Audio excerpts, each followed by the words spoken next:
So, greetings from Jyväskylä, Finland, where we are hosting the webinar this morning. It's a drizzly, cloudy 7 degrees Celsius here this morning. And welcome to our webinar, Making Sustainable Lifestyle Changes, Learn Practical Strategies for Long-Term Success, with guest speaker Erik van den Top joining me from New Zealand this morning, and large group of listeners from all around the world, really. We have a really interesting 45-minute session ahead. We'll focus on a topic that each of us should reflect on once in a while, whether we are here as a coach or as an individual, because well-being it's not a permanent, it's not a status quo, so to speak, but for ongoing well-being, we need to periodically check in with ourselves and build new habits or strategies if something has changed in our lives. And for this, Erik will provide us some theory as well as practical insights in a few minutes.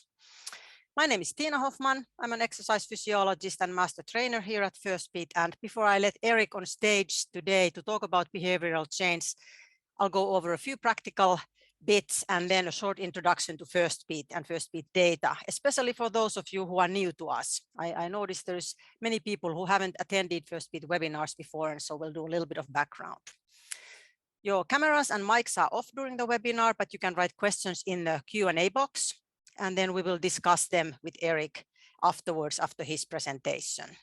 A recording will be available afterwards, and if we can't get to all the questions at the end of the session today, then we will answer them afterwards, maybe via a blog or via email. But now a few words before I let Erik on, a few words about Firstbeat and Firstbeat Life. So Firstbeat Life is our main offering in the corporate and personal wellness space, and the Firstbeat Technologies as a company, we are based here in Finland, and we are actually celebrating our 20-year anniversary this week. And we have been providing solutions to improve well-being and performance, both on the sports field and in corporate wellness for about 20 years now. We really are considered a pioneer in heart rate variability analytics, and our methods are based in long background of scientific studies and very accurate heart rate variability data. We have consumer devices that are sold with Firstbeat features, over 50 million of them. Our consumer analytics business was actually joined forces with Garmin a few years ago, as many of you know, but the Firstbeat sport and wellness business, what I'm working with, we are operating independently here in Finland, just like before. We are business in over 70 countries and about 80 employees, mainly in Finland, but also Sweden, UK, Germany, Italy, and US, for example. And if you want to read more about our science background, be sure to visit our website and read some of the white papers, for example. So then Firstbeat Life, what it is, it's a corporate and personal wellness solution, and minimize this here, for individuals and as a coaching tool as well. And what it consists of is a highly accurate heart rate variability sensor. You can see the picture of it here. It detects every heartbeat in real life during work, during leisure time, and during sleep. And in addition to that, the client has a Firstbeat Life mobile app where they get their result, so they can sort of start connecting the dots between how their body reacts to different events during the daytime. And the idea is to provide data and insights about stress and recovery balance, sleep, and exercise, and then different kinds of insights and learnings from that. And this is an example of a Firstbeat Life 24-hour graph. Many of you have seen some of it, but just in a nutshell what this all means. So here you can see the person has data from their workday, during their leisure time, and then during sleep period. And from that data, they get an index or a score for stress and recovery balance, health effects of physical activity, and restorative effect of sleep. And the colors here are the main thing to sort of understand. So the red color here means some kind of stress. It's activation or energy. It means that your sympathetic nervous system is activated. It's a very, very normal state during the course of daily life. For example, for me right now, I'm surely on the red because I'm presenting and hoping that everyone around the world can hear my voice and see my picture. So it's a very natural stress reaction. But then in addition to that, we hope to see some green, which means recovery. It means that your heart rate slows down and your heart rate variability increases. And the parasympathetic or resting part of the autonomic nervous system is active. Blue color means exercise. And the idea is to learn from the journal markings that you keep and see how different kinds of days affect your body, because oftentimes we don't really know what's going on underneath the surface. And that's why it can be a very powerful tool for individual well-being, but also for corporate wellness and for example, wellness coaches to see into their clients' lives a little bit more accurately.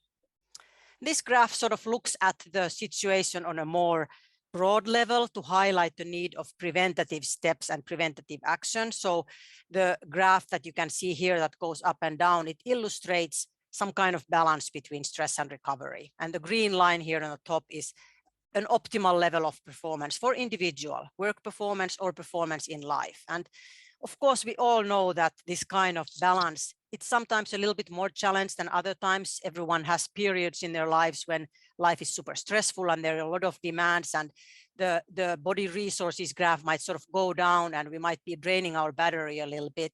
But the key with lifestyle coaching and also with data would be to start identifying this moment that you can see here where clearly there is too much load and not enough recovery. And that's the time to start taking some kind of preventative actions and corrective steps. Start doing things a little bit better, paying attention to important key principles so that you can change the course and start again reaching towards your own personal optimal level of performance. Because of course, it becomes a more serious problem if constantly we load our body and don't get enough recovery. We start increasing the risks of different kind of physical and mental health conditions and overload. And this is where the data can really be a powerful additional tool. And I'm sure that Erik, when he talks about behavioral change, this kind of data is somewhere in the background, but then he'll focus on a different way of looking at that, what you can do to make those kind of behavioral changes.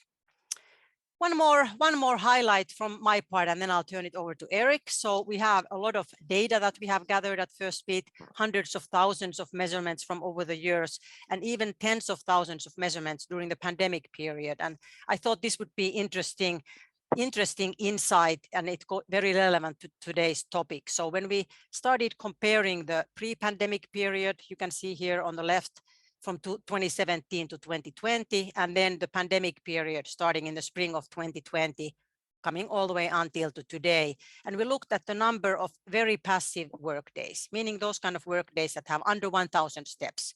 There was a dramatic increase. Initially, it was really dramatic, as you can see this big spike here when the pandemic started, but it stayed significantly higher for a couple of years. So those work days where we don't move more than 1,000 steps, whether you are a fit person or a very inactive person, across all the categories, it really stayed higher for a long time. And this is something that we really need to pay attention and understand, that if we are working remotely and not going to the office, this happens unless we really plan some steps to add that activity into our lives and make sure that we find a way to go for a walk or do something active. And I guess the positive of this graph is that it seems that we are now starting to return towards the normal. So during the 2022, we have started to see the graph get back closer to what it was before the pandemic. So hopefully that means that in addition to returning to the offices, people are starting to figure out that in remote work, they have to find some way to get some activity into their day. So in a way, maybe that kind of behavioral change is starting to happen. And that's my transition to the main presentation today about behavior change. So I'd like to now welcome Erik van den Top on stage, who is a functional wellness specialist based in New Zealand.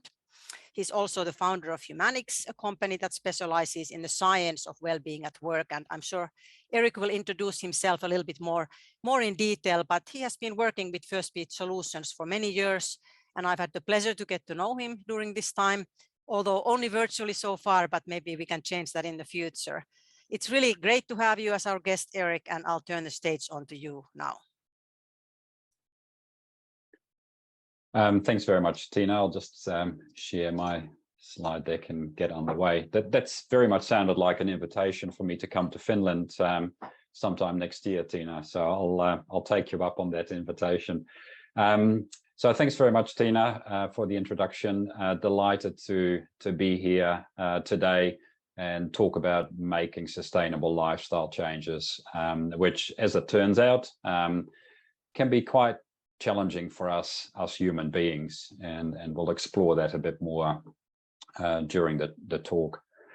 Just to add a little bit to Tiina's introduction of myself, as Tiina was saying, I'm a functional wellness specialist, health coach, and also a lifestyle medicine researcher based in New Zealand. Together with my team of wellness specialists, I provide workplace wellbeing services to organizations. We do a lot of workplace wellbeing strategy development work. We provide wellbeing programs for leadership teams and professionals, and conduct a lot of research as well. We've been a Firstbeat certified provider for quite some time, and we use Firstbeat Life really extensively in those programs, as well as the research that we do. Just to give you a little bit of an illustration of how we incorporate Firstbeat Life, we have a program that is made up of 2 stages, a 16-week foundation stage or program, where we take a group of people through a process involving them making or conducting a variety of Firstbeat Life measurements throughout that period. We help them interpret their data and then support them in them making targeted lifestyle changes. And then after that program, they can go into an ongoing sustain and gain program, which involves, again, the use of Firstbeat Life for regular measurements, to kind of tune into, how things are going and how people might be able to improve further. And we continue to support them in sticking to those lifestyle changes as well. We're using a lot of behavioral theories and models as part of the program, and also some quite specific and very practical strategies that program participants can work with. And what I thought would be useful to do today is, share a little bit of the behavioral change science that I think is quite useful to understand, but in particular share with you a small number of the behavioral change strategies that our program participants have found the most powerful ones. There's a large variety of things that you could do, but what I'll share with you tonight are sort of the top 5 that our program participants rate very highly. We won't have time, of course, during this webinar to go into each of those in a lot of detail. And so what we will do as part of the email that you will receive with the link to the recording is include another link with some free access to our online learning portal, where we have a specific lesson for each of the strategies that I'm going to share with you. So you'll have an opportunity to read up on it a bit more and get some more guidance as to how you might implement that particular strategy. So before we launch into that, I thought it'd be useful just to talk a little bit about what we actually mean with lifestyle or living a healthy lifestyle. And there's a bit of a definition on the slide here.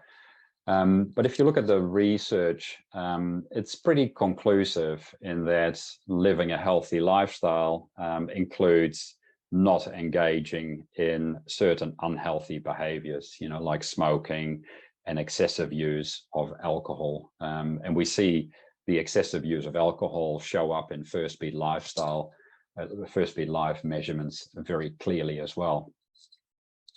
The other part of the research that scientists are pretty clear on is that when it comes to healthy lifestyle behaviors, taking a holistic and quite a broad view on what those lifestyle behaviors are is really quite important. We all know about the foundational ones, like sleep, healthy nutrition, and being physically active. But it turns out that there's some other key aspects that are really important to to consider as well as part of living a healthy lifestyle. And together with psychologist Daniela Mato, who I think is on the call today as well, actually, we created this model called the My Lifestyle Power Model, which we have found to be quite a useful and very holistic way of living a healthy lifestyle. It comes with an assessment as well, and so we use that assessment. We use Firstbeat Life measurements to help people to get some real insight into, what the quality of their lifestyle currently is, and where they might like to put their focus in terms of fine-tuning their lifestyle. But, and this is where we lead into the topic of today, it turns out that there is a very large divide between knowing and doing. And this infographic is a translation of some Dutch research that was done by an institute in Holland that really illustrates well that big gap between knowing and doing. There's an enormous amount of knowledge about what good sleep looks like in terms of sleep promoting behaviors, but there's not a lot of actual healthy behavior in relation to sleep going on. And so that's one of the challenges that most of us, when we endeavor to engage in living a healthy lifestyle, are struggling with. We often know what to do, and all these measurement tools and assessments can really help us to lift our understanding, but how do we actually put this into action and then stick to the changes that we're putting in place? And it turns out that the traditional thinking in the behavioral science, that if you have grit, willpower, and persistence as your personality traits, then you're going to be just perfectly fine in making those changes. Is actually really quite outdated, and at best is only partially true. It's a very useful ingredient. It's a useful set of personality traits to have, but it's nowhere near enough in terms of being able to make and sustain those lifestyle changes. And you could even go as far as to say that the human species is literally immune to change. It's very difficult for us to make changes and to sustain those changes then as well. And if you look at that and look at the specific forces that are at play that make it so difficult for us to make those changes, you open up a whole other area of research that would take us days to get through. But it could be possibly categorized into 4 domains, and I thought it'd be useful just to briefly touch on each of those domains. They're big topics in their own right. We won't have time to go into them in a lot of detail, but I will touch on each of those just briefly. So those 4 domains, evolutional domain, developmental domain, psychophysiological domain, and environmental domain, together, making up a large amount of forces that make it so difficult for us to make and sustain changes. So if we look at the evolutional one first, I really love this quote, which sums up so well that whilst it was useful for our ancestors to be hardwired to focus on safety and staying alive, that wiring is actually, or that hardwiring or default wiring, is not actually that useful in modern society, and certainly not when it comes to making sustainable lifestyle changes.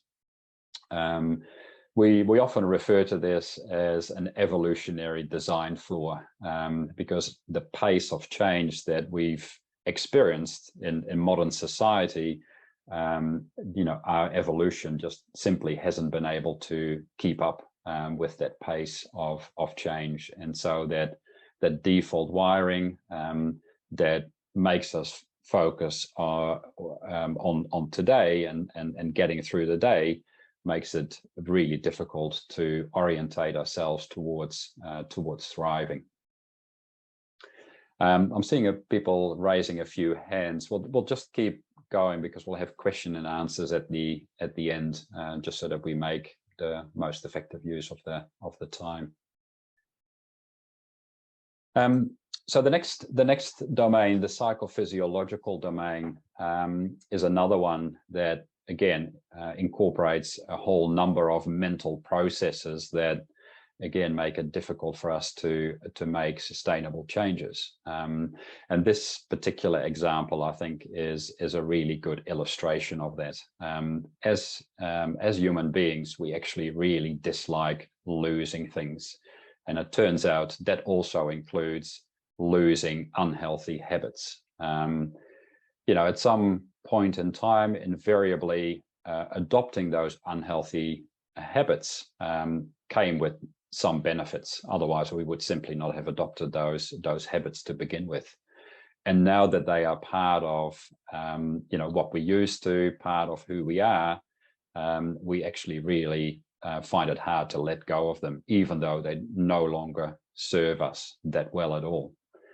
And so, again, just an illustration of some of those mental psychological processes that point us away from adopting those healthy lifestyle habits.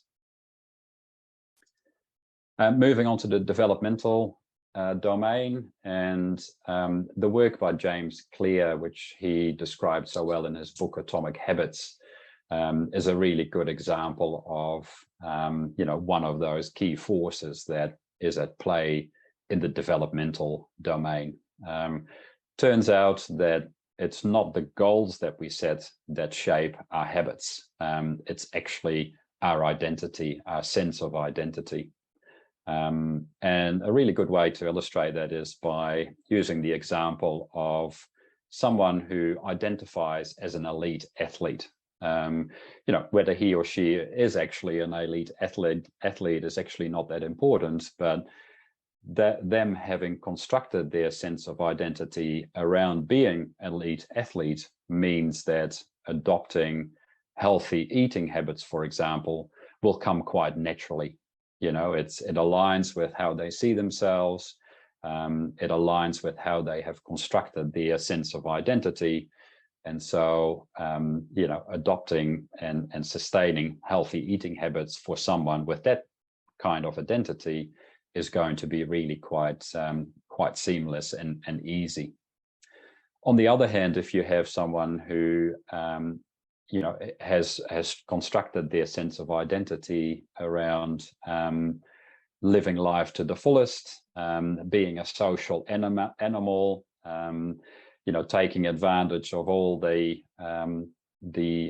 modern foods that we have access to, adopting those same healthy eating habits is going to be much harder for that particular person. It simply doesn't align with how they see themselves and how they've constructed their sense of identity. So again, just one aspect of that developmental domain that gives us some insight into why it is so difficult for people to make changes, and it also gives us some insight into some of the ways that we can work with it in more constructive ways to support us making and sustaining those habit changes. And then last but certainly not least, the environmental domain. And this is one that's particularly potent as well. And it turns out, and again, this is, I'm sure things you've heard before, we don't make changes in a vacuum. Living a healthy lifestyle or the ability to adopt one is significantly influenced by the environments that we find ourselves in. Could be the workplace, home environment, or our social environments. And this is one of the reasons why in the work that we do with organizations, we have such a strong focus on educating the leadership in an organization on what it takes to lead for well-being. You know, how in your leadership can you support people living a healthy lifestyle? And also, you know, that's the reason why we focus in on designing the workplace for well-being. Things like, you know, is it socially acceptable within your workplace to exercise during lunchtime? You know, if that's something that is part of the well-being culture in the organization, something that, you know, your entire team is engaged in, your ability to exercise at lunchtime is significantly enhanced. If, on the other hand, exercising or taking time out for being physically active during the workday is frowned upon, then, you know, it doesn't need a rocket scientist to figure out that it's going to be really quite challenging to do that in that particular environment. And so if you look at the research, you know, more and more researchers and scientists are becoming very clear that we need to change people's environments in order to help them, you know, adopt and sustain a healthy lifestyle. So if you look at that, you know, a good way of summarizing it is that perhaps adopting and sustaining a healthy lifestyle involves swimming upstream. You know, it's not something that comes easily, that, you know, involves us, you know, following the flow of our lives. It's pretty tough, but as you no doubt all know, and the research will back this up significantly as well, it is very worthwhile. It's a very worthwhile endeavor, and it turns out we can stack the deck in our favor, and that's what I'd like to cover off next by talking about some of those strategies that other people have found particularly useful. So the first one, and this is a bit of a left fielder, if you like, a question that we ask the people that we work with. You know, what has worked for you in the past when you've had an important goal that you have been really successful at achieving in the past, relating to healthy lifestyle changes or something else? What was it that made that successful? And how can you then apply that and leverage that in your current context with the healthy lifestyle changes that you want to make? There's a number of deeper dive questions that we engage in with people as well. But what we find is that whilst it's perhaps really obvious, an obvious question, it's not one that we commonly ask ourselves. And when we ask this question of people, typically powerful insights come up, and people have, you know, immediately have some ways that they can tap into to support them in making the lifestyle changes that they want to make today. So powerful strategy. Another one is a strategy that we've called the higher why strategy. And again, this is one that has quite a lot of research behind it as well. And it's essentially about making the connection, or helping someone make the connection between a lifestyle change or a new habit that they want to adopt and something that is most important to them. For example, a higher level benefit, or typically a life goal, a particular value that someone that is really important to someone, and something that they aspire to, or perhaps even their life purpose. When we make those connections, the level of commitment to that particular change goes up quite dramatically. And there's an example here on this slide from an actual participant that came through one of our programs. And when this person made the connection between adopting sleep promoting practices and being a role model to their kids, their level of commitment to adopting those sleep promoting practices and sticking to them, went through the roof. It all of a sudden became something that simply could not be done, if you know what I mean. It had to be done because it was linked now to being a role model for their kids. Whereas prior to engaging in this activity, it was something because this person knew that it was probably important to do, but there wasn't that level of commitment around it that this person achieved after working through this particular exercise. Another one relating to what I often say, there's a we in wellness. Wellness is not an individual endeavor. It's a lifelong journey that you need to continue to invest in, and it's something that is best done in the company of others. And so, when we use things like publicly committing to adopting a healthy lifestyle change, doing it together as part of your team at work or part of your family unit or with friends, your chances of success go up quite significantly. And one bit of research in particular stands out really and illustrates this really quite well. If your partner becomes physically active, you are 5 times more likely to become physically active as well. So that mechanism of doing things together, engaging in adopting a healthy lifestyle together and making lifestyle changes together is incredibly potent. And again, something that is accessible to most of us, I believe. An extension of this and a particularly potent strategy that a lot of the people that we work with adopt with great success are accountability partnerships.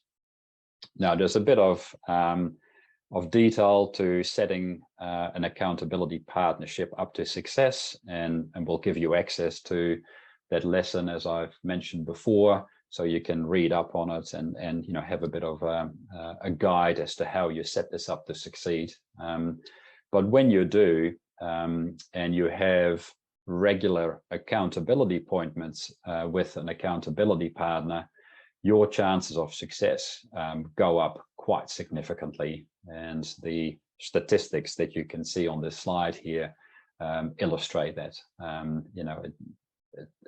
Perhaps they go up as high as 95%, pretty much a guarantee for you to be successful at making that lifestyle change, perhaps if you have a really effective accountability partnership in place.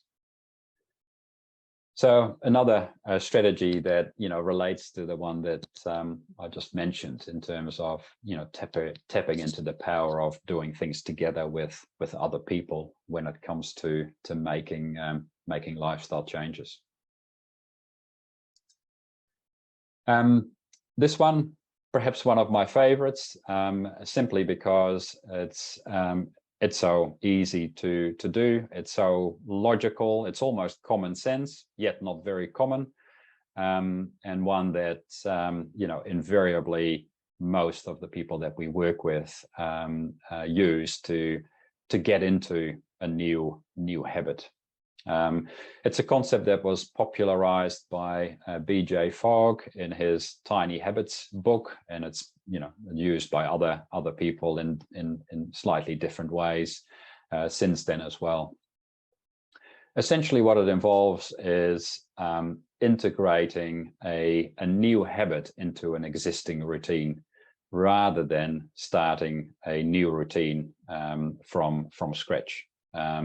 Which, as you can imagine, is an enormous amount harder than integrating, one step into an existing routine. The example that I've used here is quite a common one, because the work that we do is with mostly with professionals, so they often have desk-based work, and so becoming more physically active, as we've also seen in Tiina's slides earlier, is often one of their key things that they need to work on. And so what we encourage them to do is use their existing routine of commuting to work and finding ways to incorporate some form of physical activity within that existing routine. This example relates to someone taking the bus to work and hopping off the bus 2 stops earlier and walking the remaining part to work. It's an existing routine. We're already commuting to work. All we're doing is making a small change to that immediately gets that important physical activity in first thing in the morning, which then, of course, typically encourages you or inspires you to become more physically active during the rest of the day as well. So again, people often say, gosh, this is such an obvious one. Why have I not thought of this before? And that's entirely true. It's common sense, really, but again, it's not often that common, and it's a really, really powerful one, in particular to get into a new healthy habit. And then last, but certainly not least, coming back to that environmental force that we talked about earlier, is leveraging the power of a nudge. Now, nudges are all about making subtle changes in your environments that, in quite a gentle way, nudge you or support you making the better choice, the healthy choice. It's a concept that has been used extensively in urban design, as you can see in this photo here.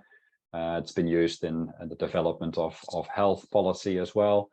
But we can use it in the context of making lifestyle changes really well as well. A few examples. If you want to lose weight, for example, throwing out your big dinner plates and replacing them with smaller plates is an example of a nudge. Whilst you can still go in for seconds and eat as much as you were before, simply by having smaller plates will gently nudge you towards putting less food on your plate and therefore consuming less. We had another fantastic example of a participant who wanted to develop or get into a regular running routine, had been trying it for years and just could not get into it. We shared this nudge concept or this nudge strategy with him, and he came back 2 weeks later to the group session and reported that he had successfully started a new running routine by using the nudge strategy. The way he implemented is by sleeping in his running gear. And for some reason, that was the only thing that needed to change for him in order for him to start running.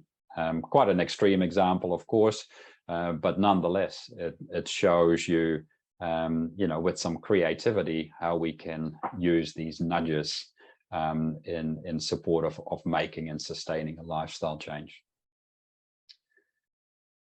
Right, so that's what I have for you today. I'll hand back over to Tiina now for perhaps some questions and answers. Hope this has been useful, and look forward to answering some questions.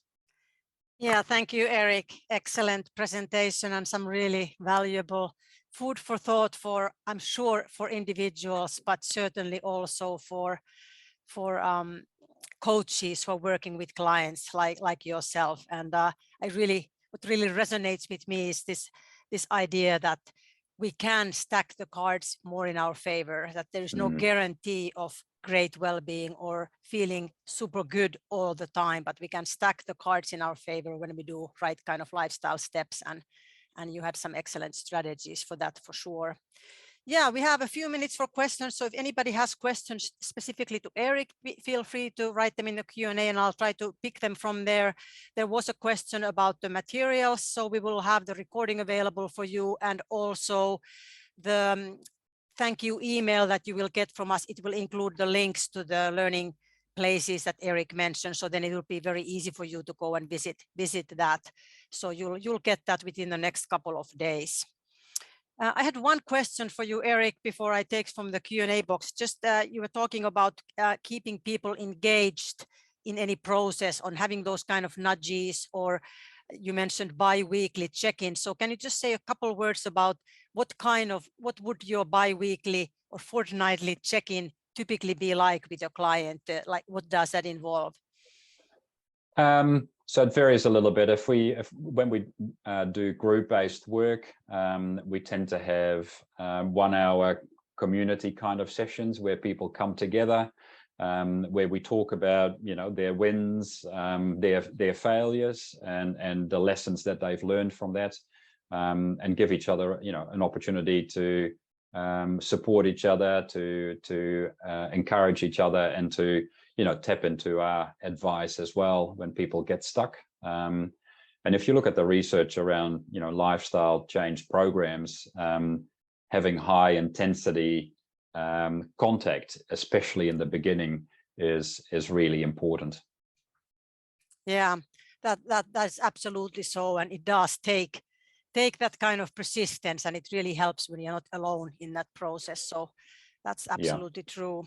There was a question on regarding coaching, that do you prefer individual coaching or group coaching, or a combination of both in your corporate wellness programs? Well, I think the combination of both works the best. So we have individual Firstbeat Life debriefs and individual coaching sessions with people as part of the program, which enables us to personalize and what they need to focus on, and personalize lifestyle change as well. But then in combination with that, using group coaching makes it so much more effective for those reasons that we've covered before. It creates extra accountability. It means that there's a support mechanism for people. People can encourage each other and support each other.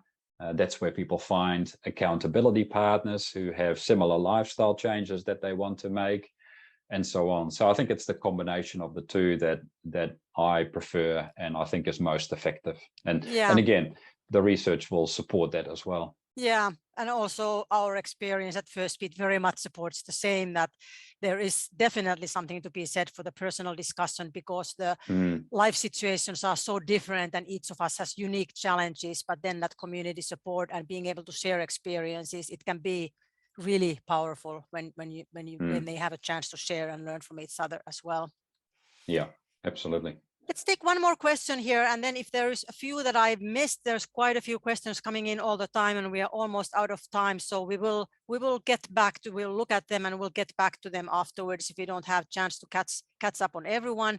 If you have specific questions about some Firstbeat solutions or Firstbeat methodologies, then I encourage you to reach out to us and we can talk about that separately, and we'll keep this sort of more focused on the behavioral change aspect. But there was one really probably not an easy question, but a very good question about, can you say a few words about letting go of bad habits instead of focusing on building good habits? So do you have some tips or something to say about those pesky bad habits that we need to get rid of?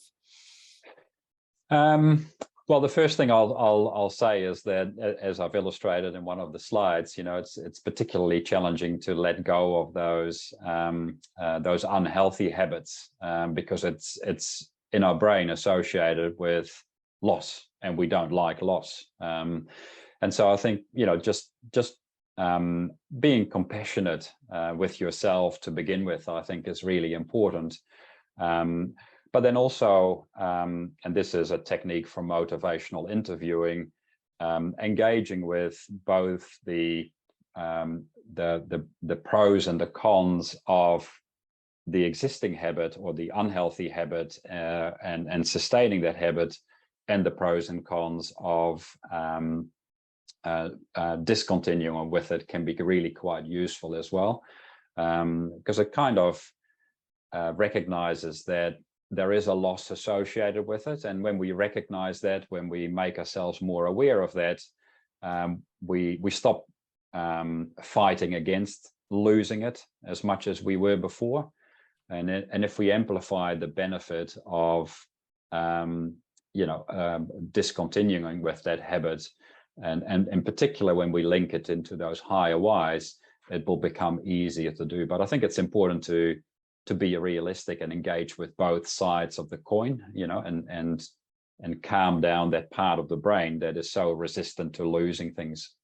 Yeah, totally. And that kind of a merciful attitude is really important, that accepting that we don't it does not have to be perfection every single day, that there's going to be stumbling blocks here and there and maybe a misstep here and there, but then we can get back to the course when we have some kind of a clear idea of where we want to get.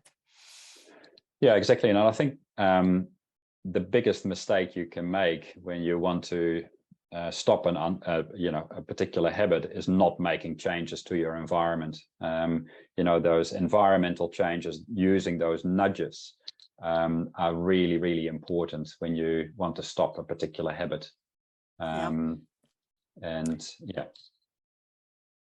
Great. Well, I would really like to say big thanks to Erik for joining us today. I know it's evening there, so it should be your recovery time, but now it's time for you to start chilling for the rest of the evening. But really big thanks for joining us, and thanks for all the people who join us today, and also those who will listen to us then later via the recording.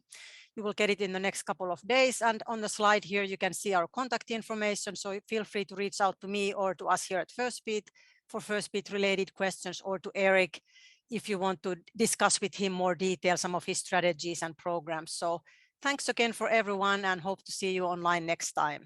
Have a good night or good day wherever you are. Bye-bye. Thanks, Tiina. Thank you. Bye-bye.